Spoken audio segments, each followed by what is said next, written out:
Hi, so before I begin, let me tell you guys a bit about myself and my past. So I, 46 male, used to be married to Michelle, 46 female, who was my college girlfriend until 3 years ago. We started dating in our third semester and had an on-again, off-again relationship for the next couple of years until we graduated. After graduation, we decided to move in together because I was pretty sure that I was in love with her. But after just 7 months of living together, we discovered that she was pregnant, and I was thrilled about it, to be honest.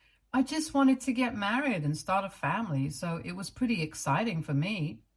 Unfortunately, she was not on the same page, and the fact that I was so excited about this just pissed her off for some reason. She told me that the way that I seemed excited about something like this when we were still so young and were barely out of college just showed that I did not care about her much because I hadn't even bothered to think about how this would affect her future and her career. I tried to explain to her that I was genuinely happy at the idea of getting married to her and starting a family. But if that's not what she wanted, then we could wait and I would be fine with that as well. But I guess she just wanted to pick a fight with me. So on the day that she told me about the pregnancy and I made the mistake of expressing how happy I was so openly, she told me that she had seen how excited I was and now she did not want to be the bad guy by telling me that that's not what she wanted and end up breaking my heart. She told me that she needed some time to think about things, and then she left to go live with her parents for a couple of days, and I was really lonely and depressed during that time. I felt like I had made a mistake by reacting so openly and expressing my happiness like that. So on the third day that she was gone, I decided to write her an email, and I told her I would be fine with it if she decided not to go through the pregnancy as well, since she was right about it being too early and neither of us were ready for this kind of responsibility yet. We were just 21 and we had our entire lives ahead of us.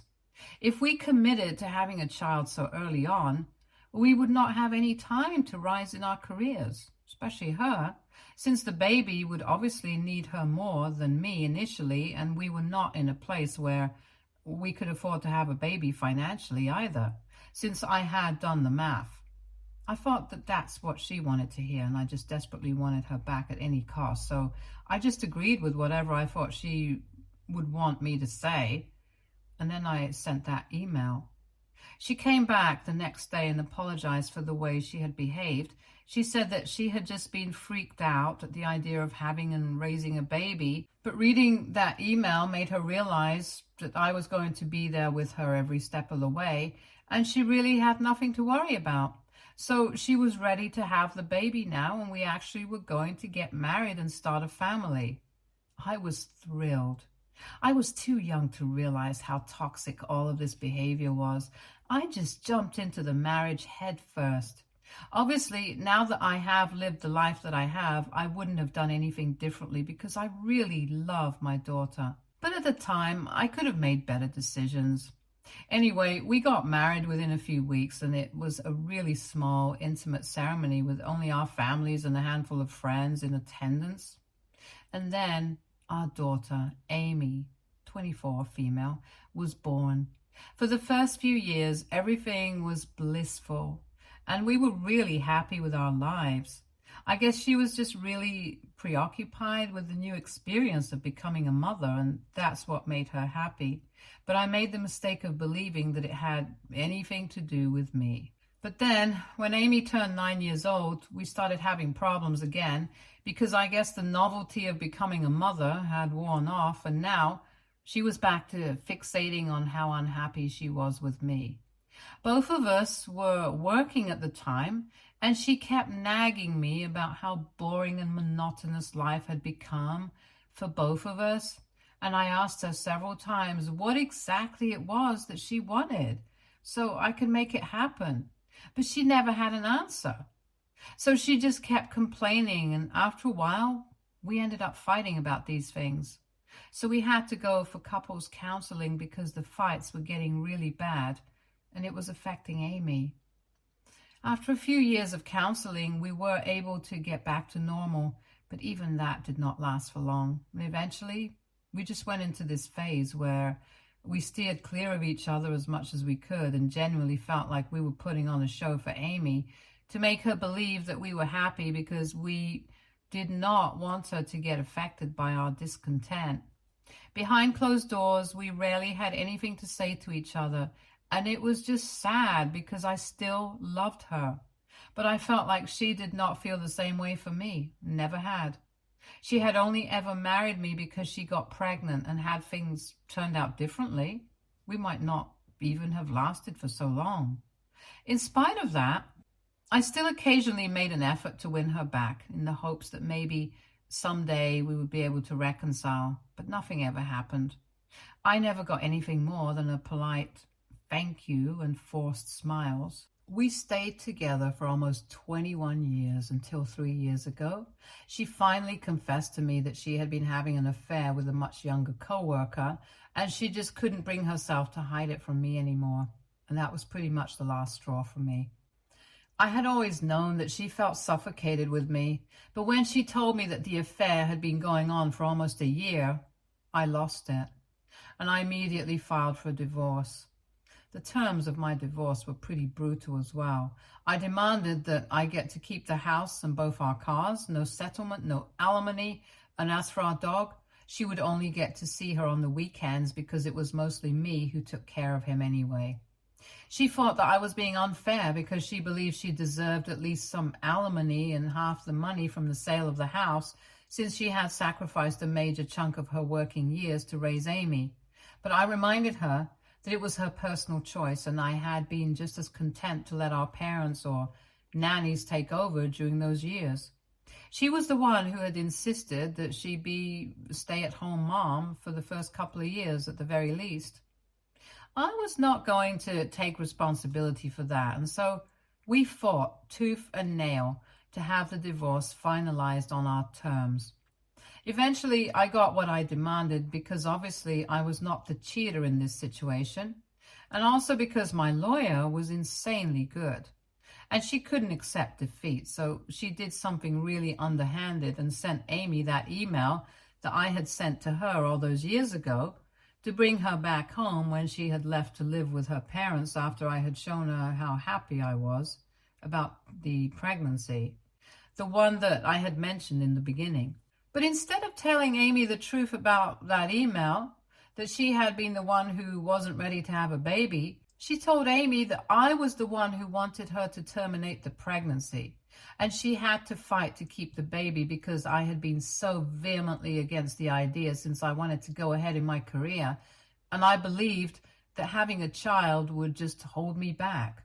She just turned the entire thing around and put it on me. And Amy believed that lie because at the time she was in a similar situation as well. So 3 years back, Amy had also just graduated from college, and the only difference was that she was not yet living with her high school boyfriend, Marcus. Just like me and Michelle, they had also had an on and off relationship ever since they were 16, but they had somehow made it work. And the day that she graduated, she dropped a bomb on us and let us know that she was moving in with Marcus after graduation because she was pregnant. At the time, I was still in the dark about Michelle's affair, so both of us were still together, and we were really happy for her. A couple of weeks after that, she confessed. I filed for divorce, and then the divorce proceedings began. Amy was really torn up about it, and the pregnancy hormones were definitely not helping.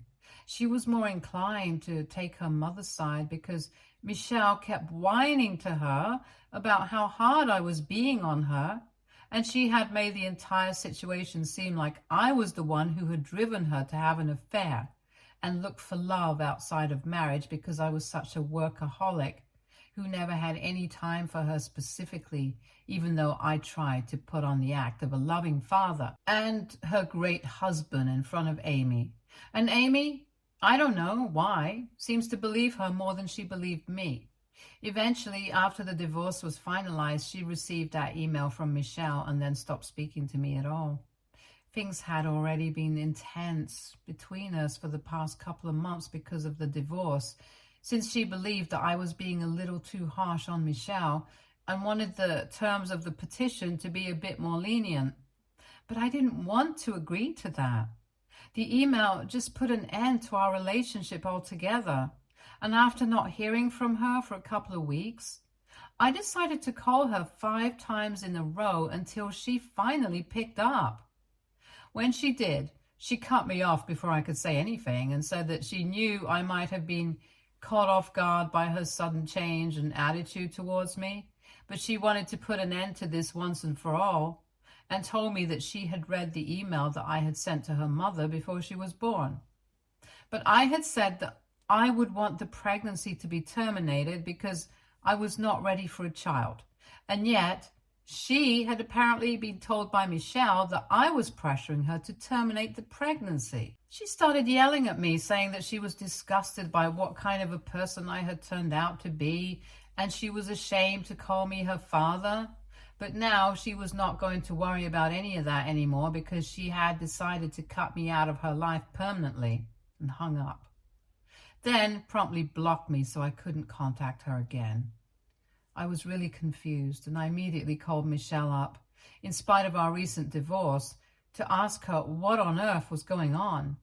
She didn't answer, but sent me a text saying that she had forwarded the email to Amy, since she was apparently in a similar situation with Marcus, who had been getting cold feet about the baby, and they had been fighting a lot from what she knew. She said that she just wanted Amy to be warned of how heartless and cruel men can be, and that's why she had sent that email to her. She was purposefully vague in that text, so I couldn't even forward it to Amy and make her see that her mother was lying to her. After that, I tried to visit Amy to clear things up with her, but every time that I tried to talk to her, she would just start yelling at me and be hysterical. So I would have to leave because she was heavily pregnant and I did not want to bother her. Eventually, after a couple of weeks of trying to get her to talk to me, I had to give up, because she had made it sufficiently clear that she did not even want to give me a chance to explain myself. She did not contact me even when the baby was born, and I had to respect her decision and stay away. I was also really hurt, which was another reason why I did not try to contact her after that.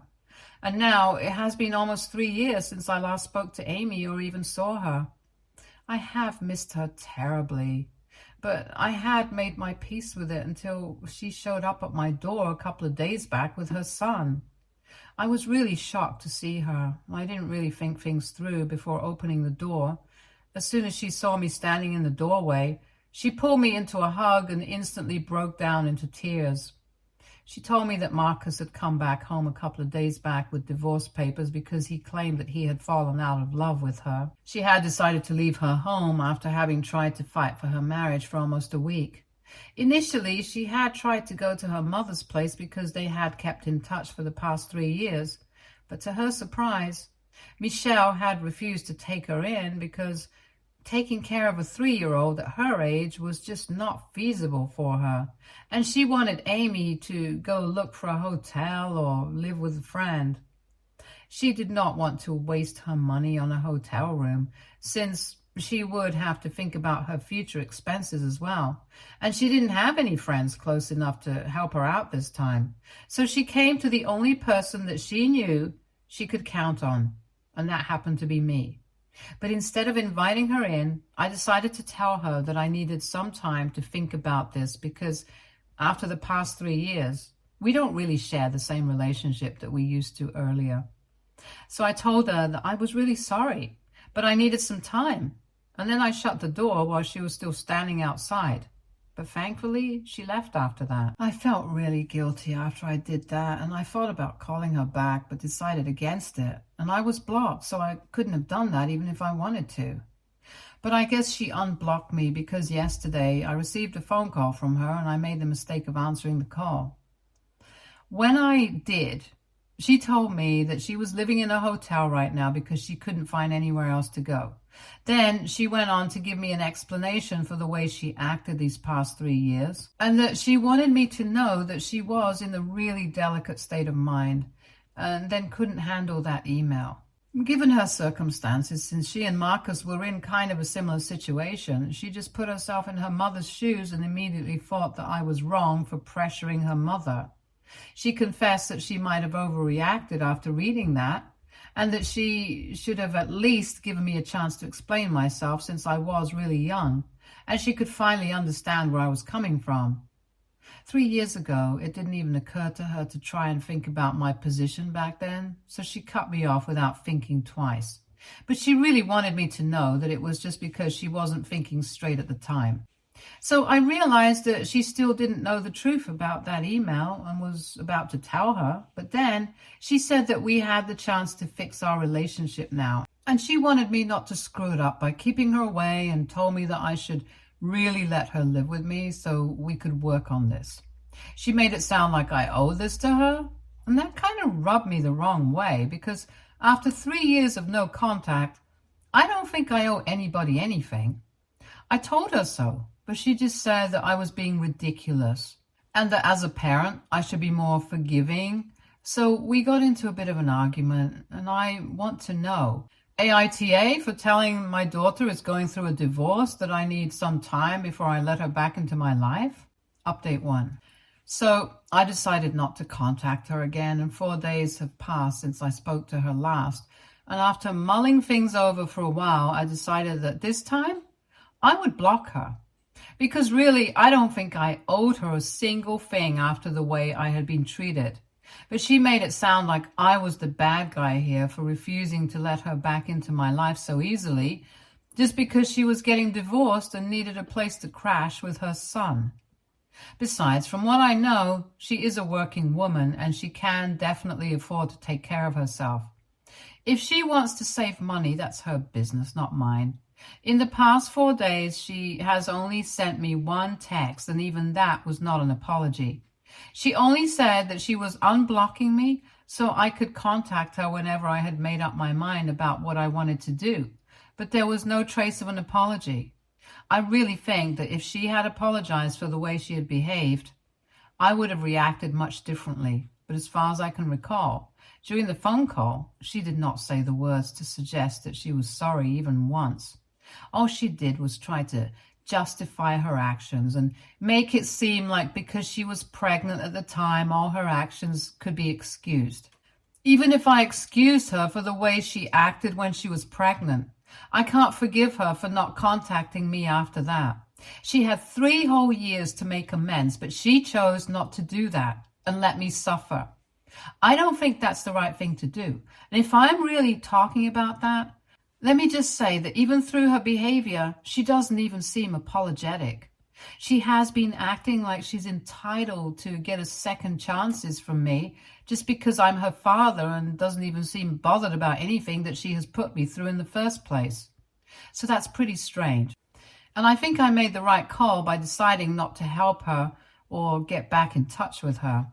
I will definitely miss the chance of getting to be a grandfather, but I'll just have to cut my losses and deal with this because the way she's behaving right now, I don't like it one bit.